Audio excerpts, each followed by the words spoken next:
तुम्हाला भाग घ्यायचंय का कॉकरोच जनता पार्टीमध्ये? पण त्यासाठी तुम्हाला बेरोजगार असणं महत्वाचं आहे. सध्या सोशल मीडियावर व्हायरल होणाऱ्या या कॉकरोच जनता पार्टीबद्दलच मी बोलते.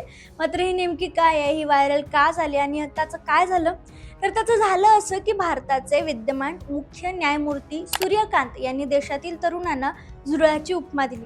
ज्याचा आपण प्रत्येकजण द्वेष करतो, त्याची उपमा दिली. ते म्हणाले की देशातील काही तरुण हे झुरळांसारखे आहेत. त्यांना रोजगार मिळत नाही आणि मग कुठल्याही व्यवसायात स्थान मिळत नाही आणि मग त्यामुळं हे जे तरुण आहेत ते सोशल मीडियावर येतात किंवा RTI कार्यकर्ते म्हणून सगळ्यांवर टीका करतात आणि फिरतात.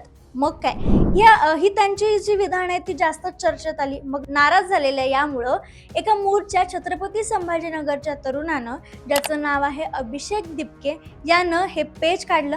अमेरिकेच्या बोस्टनमध्ये बसून त्यानं कॉकरोच जनता पार्टी नावाने एक वेबसाईट काढली, इंस्टाग्राम हँडल सुरू केलं आणि एक्सवर देखील त्याचं अकाउंट ओपन केलं. आणि बघता बघता संपूर्ण देशभर ही कॉकरोच जनता पार्टी चर्चेचा विषय ठरलेली आहे.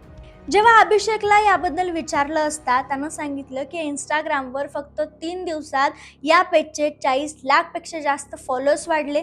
तसेच 2 लाखापेक्षा जास्त लोकांनी वेबसाईटवर नोंदणी केली आहे.